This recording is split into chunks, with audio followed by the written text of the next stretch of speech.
So it's quite natural, really, for lawyers to beget lawyers, if I may use the phrase, for doctors to beget doctors and accountants to beget accountants. But the Christian faith is not exactly so simple, isn't it? The Christian faith is not exactly so simple. At one time, my children were young. I got two girls. Elder one is Sarah, younger one is Hannah.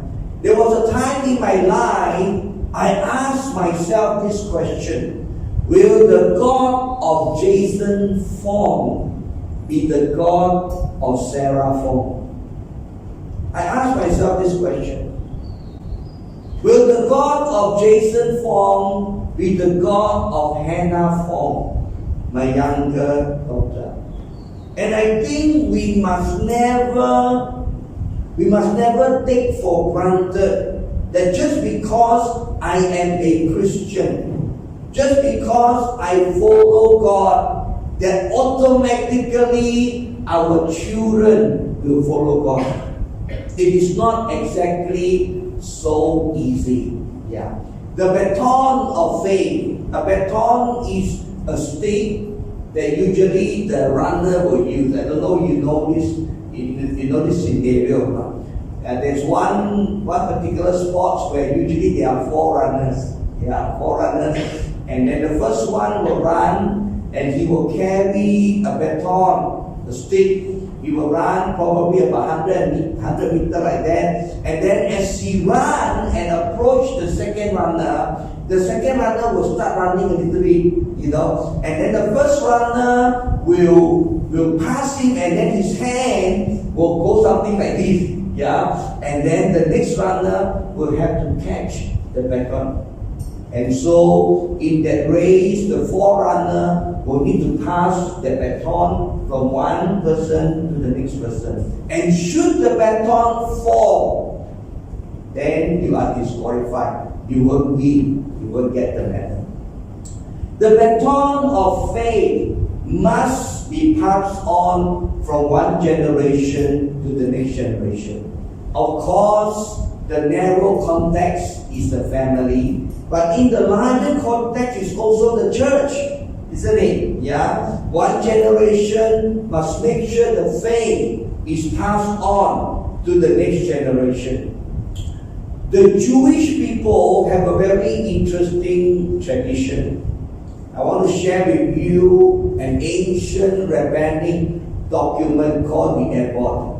It's a very interesting document that almost outlines the life of a Jewish person, or the milestone that a Jewish person will go through. This document reads like this: at birth, one is circumcised. We know that Paul was circumcised on the 8th day, and Jesus himself was also circumcised at the infancy stage. So at birth, one is circumcised. At 5 years old, one is fit for the Torah. At 10 years old, for the Mishnah. At 13 years old, for the commandment. At 15 years old, for the Talmud.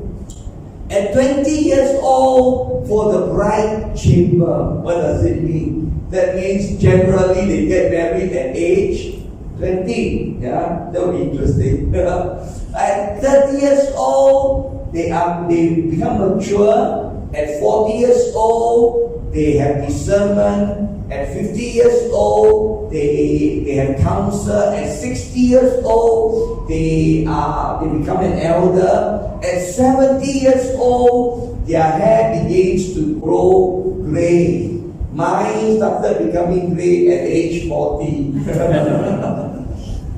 At 70, I don't think there'll be much hair left on my head. At 80 years old, for special strength, meaning what? You probably need a tongkat, you probably need a walking stick. At 90 years old, the man is bowed. At 100 years old, a man can be considered as one who has already died and passed away and ceased from this world. So it's a very interesting document that sort of gives us a picture of the milestone and the timeline of a Jewish person. But I think what is much more interesting is the emphasis on the Word of God. At 5 years old, they are fit for the Torah. At 10 years old for the Mishnah, at 13 years old for the commandment, at 15 years old for the Talmud. Now these 4 words, Torah, Mishnah, commandment, Talmud, you just go to the internet. You ask Mr. Google, you will be able to tell you what the things are. The important thing is this.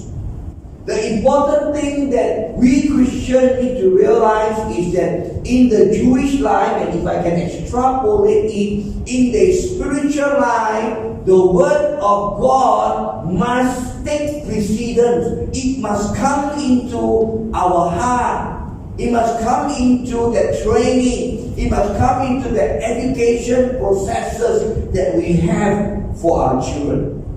How many of you are involved in the Sunday school ministry? Can you lift up your hands? Oh, they are at the Sunday school there. So if I look at this, I can you see the important role of our Sunday school teacher?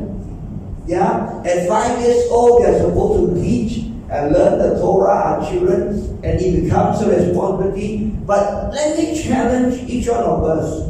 Because sometimes in a Christian family, sometimes we think, it is the Sunday school teacher who is supposed to teach my son and my daughter the Bible. Sometimes we think it is the youth pastor who is responsible to help my teenager learn about Christianity. No, it should be a partnership. While the church has some kind of system, has some kind of program to help our children, there must be a partnership between parents and family and the church in order that our children be raised up properly.